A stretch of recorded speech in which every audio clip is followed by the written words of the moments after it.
যেটা আছে নিউ টাউনের ইকো পার্কের 2 নম্বর গেটের একেবারে অপোজিটে। এবং এখানে কিন্তু একই ছাদের তলায় আমরা পেয়ে যাবো বিভিন্ন রকমের সেলিব্রিটি, মানে ফিল্মার হিরো এবং খেলোয়াড়, তারপরে রাজনীতিবিদ, সায়েন্টিস্ট এবং কার্টুন সবকিছু। তো আমি তো ভীষণ এক্সাইটেড রয়েছি ভেতরে ঢোকার জন্য। চলো তোমাদের আজকে আমি দেখাবো ভেতরে কি কি আছে।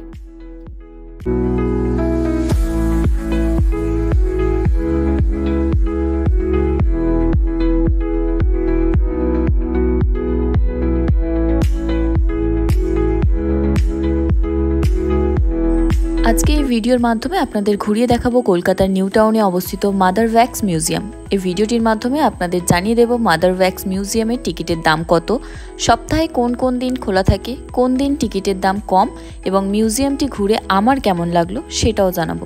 তার জন্য পুরো ভিডিওটা স্কিপ না করে শেষ পর্যন্ত দেখতে থাকুন। লিফটে করে 6th ফ্লোরে চলে আসতে হবে। এসেই টিকিট কাউন্টার দেখতে পাবেন, টিকিট কেটে ভেতরে এন্ট্রি করতে হবে। মিউজিয়ামটি সোমবার বন্ধ থাকে এবং মঙ্গল থেকে শুক্রবার টিকিটের দাম 100 টাকা আর শনি রবি 150 টাকা। আমরা যেহেতু শনিবার গিয়েছিলাম তাই 150 টাকা করেই আমাদেরকে টিকিট কাটতে হয়েছিল। এরপর এই দরজাটা ঠেলে ঢুকে যেতে হবে ওয়্যাক্স মিউজিয়ামের মধ্যে। এই ওয়্যাক্স মিউজিয়ামটি কিন্তু ডিভাইড করা আছে বিভিন্ন সেকশনে। ফার্স্টেই দেখতে পাবেন গান্ধীজিকে, ওনার পাশেই আছেন মা শারদা।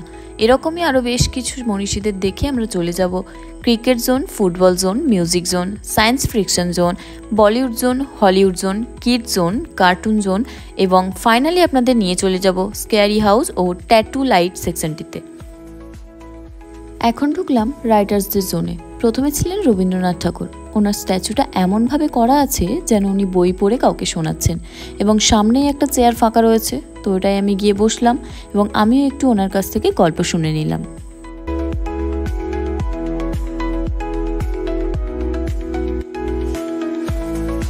মাদার্স মিউজিয়ামটি ঘুরতে সময় লেগে যাবে প্রায় 2 ঘন্টা মতো, তাই যেদিনই আসবেন একটু হাতে সময় নিয়ে ভালো করে ঘুরে যাবেন। এখন আমরা প্রবেশ করছি সায়েন্স জোনে। এখানে আপনারা দেখতে পাবেন জগদীশচন্দ্র বোস, সত্যেন বোস এবং অ্যালবার্ট আইনস্টাইনের লাইফলাইন ওয়্যাক্স স্ট্যাচু।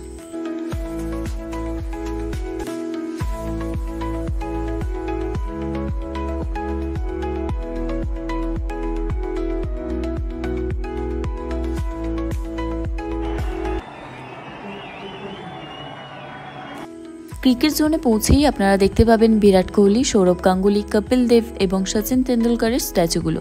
এরপর ফুটবল জোনে এসে মেসি ও মারাদোনাকে দেখে মনে হবে যেন কোনো খেলা চলছে। আমিও একটু ফুটবল খেলার চেষ্টা করে চলে এলাম মিউজিক জোনে। এখানে এসে বেশ কিছু কলাকুশলীদের স্ট্যাচু দেখে চলে গেলাম বলিউড জোনে। এখন ঢুকছে যে মোস্ট অ্যাট্রাকটিভ জায়গাটাই, যেখানে সব সেলিব্রিটিসরা রয়েছে।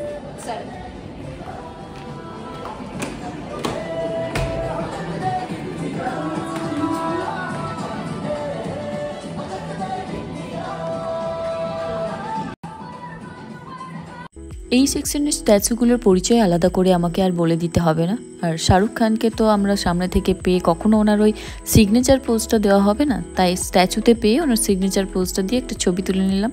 জানি ব্যাপারটা একটু বোকা বোকা।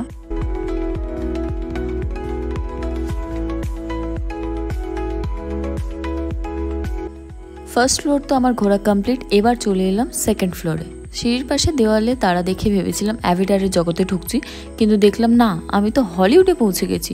এখানে প্রথমে দেখলাম টম ক্রুজকে, তার পাশেই ছিলেন জনি ডেপ। ওনার আমি একটু সাহায্য করে দিলাম।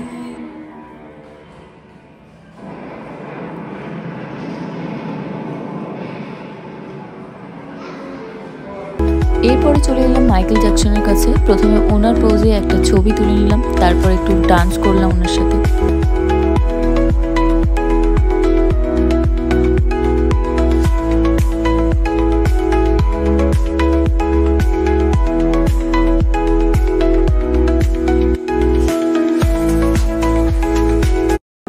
হঠাৎ করে দেখতে পেলাম ব্রিটিশ অ্যাক্ট্রেস অড্রে হেপবার্ন একা একা খাবার টেবিলে বসে আছেন, তাই আমি একটু ওনাকে কোম্পানি দেওয়ার জন্য গিয়ে বসলাম এবং একটু গল্পও করলাম।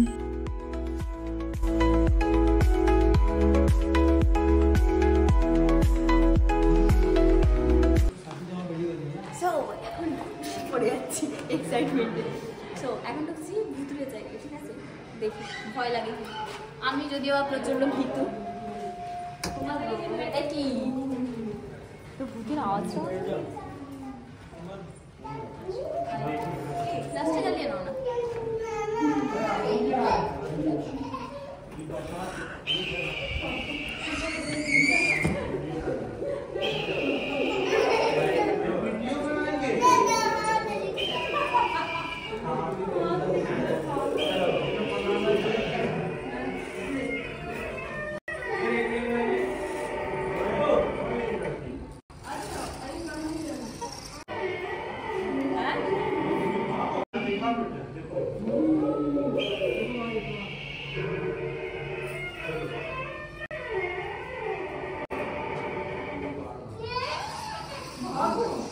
উল্টে যাবো দেখে আসবি, উল্টে যাবো পেছনে।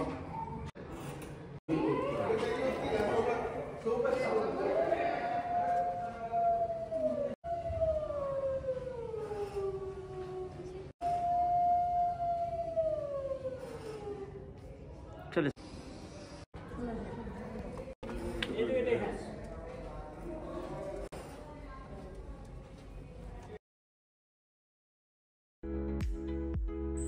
এখন ঢুকলাম কল্পনার জগতে, ছোটবেলায় মুগ্ধ করা স্টার ওয়ার্স এবং অ্যাভাটার্সের জগতে। টিভিতে দেখা কম্পিউটার গ্রাফিক্সের চরিত্রগুলো এভাবে চোখের সামনে দেখব কোনোদিনই ভাবিনি।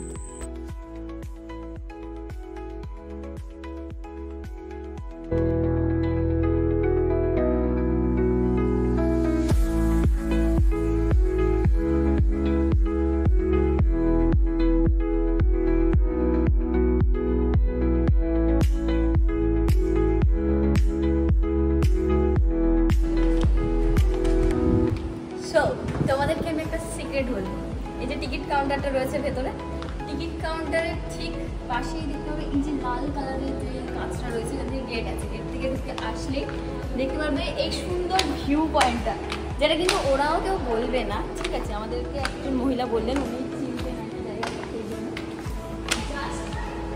অসাধারণ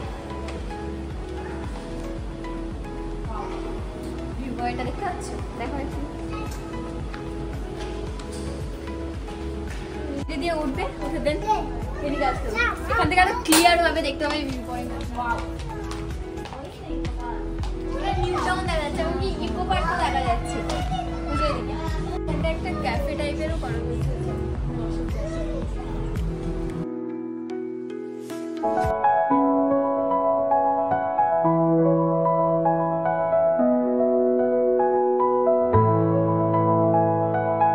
সো মাদার ওয়্যাক্স মিউজিয়াম তো আমাদের ঘোরা হয়ে গেল। আমার তো ভীষণ ভালো লেগেছে। তোমরাও যত তাড়াতাড়ি পারো চলে আসো, এসে এক্সপ্লোর করো, একটা নতুন এক্সপিরিয়েন্স, সব কিছু একসাথে দেখতে পারো, ভীষণ এনজয় করো, প্রচুর কিছু আছে। তো চলো টাটা, দেখা হচ্ছে নেক্সট কোনো ভিডিওতে।